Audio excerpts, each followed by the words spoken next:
Yeah, I'm going to guess that that's not the year of its manufacture, just out of the product it's made out of, the type of ring that's been used, the whole process of that. It's much too modern to be 1813. It's not to say that this sculpt wasn't possibly done, or that B&H number 1813 in their line of plaques you can order from Sears Roebuck's catalog happened to be this one. So that's, my guess would be that it's probably just a decorative piece made in the 1890s, maybe even turn of the century, to be nostalgic for this time period. Value-wise, maybe 75 bucks in an antique shop or so. Has anybody ever seen a zebra picture before? So that means something, right? Would anybody have this in their house? Does that say something? I was just trying to make a point.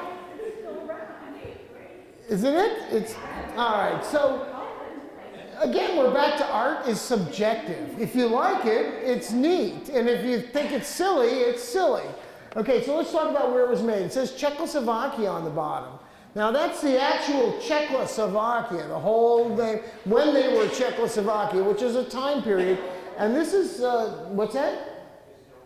No, it's not, it's gone. So, and this is a Czechoslovakian porcelain. Now, during about the 1920s and 30s, it was like all the rage. I mean, they were the fine quality, you know, the Bavarians and the Austrians and the Germans were doing, you know, woodwork and beer steins and things like that. The Czechoslovakians were doing art pottery in this sense, sculpted, finer porcelain. You know, it's not the thick, heavy, it's very well made, very nice, and it's very unique. You know, you don't see a zebra, especially in that time period, because zebras, you know, they weren't, you know... weren't a lot of them in Eastern Europe. No, you didn't see them running around, you know, so it wasn't something you just go. And the zoos really, all kinds of unusual animals were just being discovered in the early 20th century. To most people, especially to artists, they would go to museums or they would go to zoos and draw or sculpt. I'm going to guess, because of the uniqueness of that, that in the right auction it would bring $200 to $300. So now do you like it? Yeah. My grandmother used to handle estate sales and collect antiques in Auburn, New York, and she kept that for herself, so I thought it might be useful. Couldn't read the date on the bottom. No, it's beauty though. Thank you so much.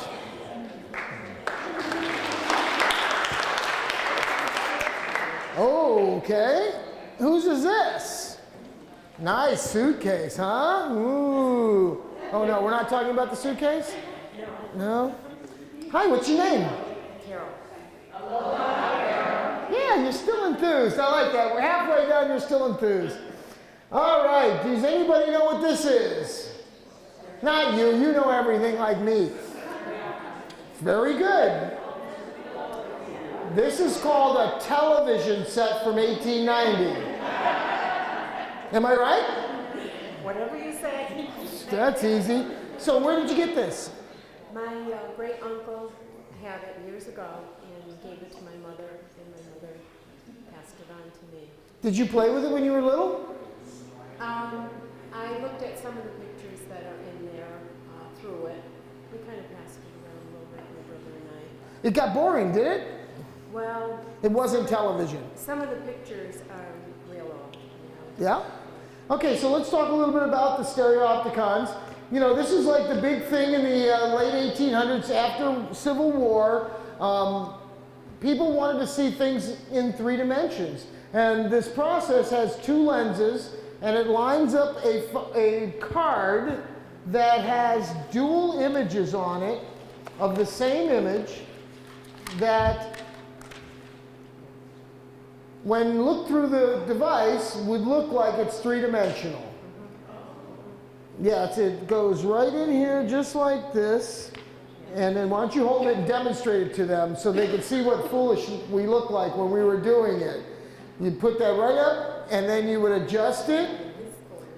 And there you go. Look at that. Is that a picture you want to remember? So let's talk about the value. The devices can sell for between $100 and $200. Yes. How ornate it is, how a condition is very important. There are some that are made of metal, and most of them are made of wood. They were very inexpensive at the time because just like anything else they sell you like this, they want to sell you a lot of these. Right. So they sell you one of those cheap, and then they sell you lots and lots of these. They made series of these. They would go to a play and take pictures of the whole play. You have those. Yeah. You have theater ones, and then they made religious ones. Pretty psychic, aren't I? No, I didn't look. So, but there are some that are so rare. There's, Back in the, I think some of them said 17, in the 1780s? no, 1870s maybe. Well, I thought one was So the ones that are really rare 1893. are ones from the Civil War of men in battle that show them in uniform, that show death and destruction. Those can sell for hundreds of dollars per card. Yes. The other ones that are really valuable right now that have started to come up in value are disasters. You know, Zeppelin crashes, train crashes, anything that's gruesome, very big demand because small supply. Each one of these had to be printed separately, glued on separately. It wasn't easy to do. And then you have things like, we talked about Tom Thumb before. There's actual stereoscopes cards of Tom Thumb, of Jumbo, of all the P.T. Barnum's freaks. Some of those will sell for $500 or $1,000. There's early aviation, the Wright brothers. If you can find a Wright brothers flight, you can get $500 to $1,000 for just a single card. So these cards that you have are in the $1 to $3 range. Sorry to say, but I didn't see anything in there that jumped out as being more. But it's a fun thing to do and to teach the next generation about. Right. There's a lot of costume people. Yes, there are. Interested people. That's part of Years ago. that's part of the theatrical thing, and there's really not a big demand for that. Unfortunately, that's what I say. They're like $3. They're not like $300. So you find an early fire truck, pulled by horses, you're going to get $500. You find early Zeppelins, from the 1910, 1912, ballooning, things like that. And if you think about it, with anything, capturing history as it happened is really important. That it's captured right when it happens. Like if you had photographs of Alexander Graham Bell using a phone right about the time he invented the phone, much better than if it was 20 years later or 100 years later.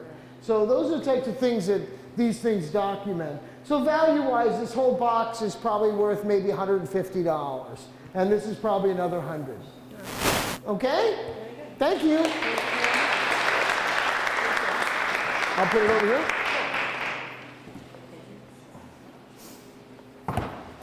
Hey, we're moving along. Whose is this? Come on up. And the vase. Or is it a vase? All right, what's your name? Becky. Aloha, Becky. They like you. So what do you think? Is this a vase or a vase? I don't know, but there's a pair of them. There's another one. All right, gang, vase or vase? Vase. Wow, that sounds good, doesn't it? Yeah. And there's two of them. What does that make it? Two vases. Matching vases. And this one says made in Austria, Vienna. And it's got some numbers there. Yeah. And it's got a piece of metal in there. I wonder, what's that for? I don't know. Oh, you don't know, huh? Okay. It attaches the two pieces. Oh, this is alright. a two-piece of porcelain. And it's hand-painted. Nice. And you know how you can tell the difference between hand-painted and not hand-painted?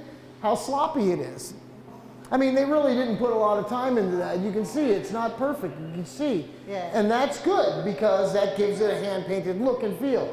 The porcelain industry in Austria and Europe about this time period, which is early 20th century, even late 19th century, it was a woman-dominated business, believe it or not. These things were painted mostly by women.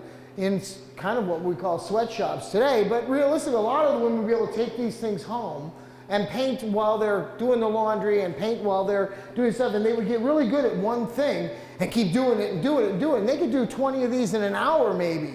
And then that's one of the only ways women could make a living at that time period that was actual creative and artistic.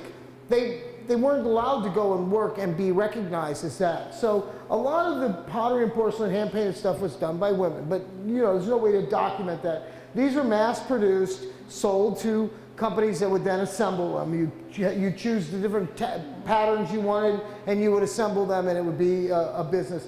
Today this vase is probably only worth about 50 bucks. A pair, 100. So it's a vase, kids. Nice try. All right, tell me about your book. Well, I was cleaning somebody's apartment, and there's a set of these. This is volume 1, and it's a set of 8. You have all the whole set? Yeah. Thank goodness. Because I was concerned. Oh. Because, oftentimes sets like this get broken up, where a book will have the spine will get wrecked and they'll throw one book away. This is a very good and important book, and even better to have a set. This has of course, it's gilt, means it's really the highest quality, and leather. It is, I think, 1877, and in it are wonderful woodblock prints. Just wonderful, and not just a couple. There's got to be 30. Yeah, there's a whole bunch of them. There's about 30 prints. And as you may or may not know, people cut them up and frame them up in $10 frames. It makes me nuts. So, one book would be worth, if you just had this one book, maybe $75. Oh, wow.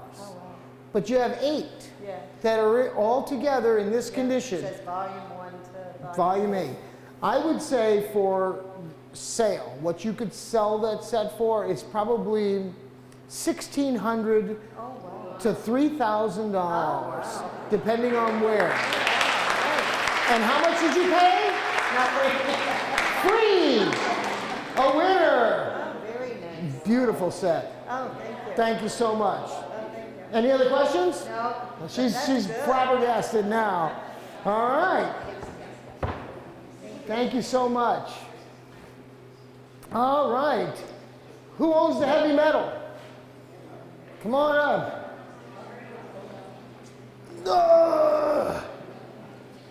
I'm not old. This is heavy.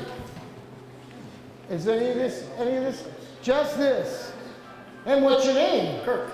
I think you have a fan club. I know. Wow. They follow me everywhere. Do they? You on tour? Why don't you tell me about your heavy metal? This, my mother got it from her cousin's estate. Her cousin was the daughter of a mayor of Holyoke, and they were well-to-do, and this is one of the artifacts that survived. Yeah, I would say it survived. This is for lazy people, don't have to lift.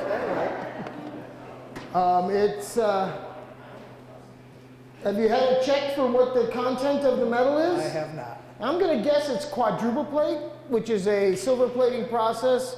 It's really like 25% silver, and the rest is other metals to make it stay solid. Kind of a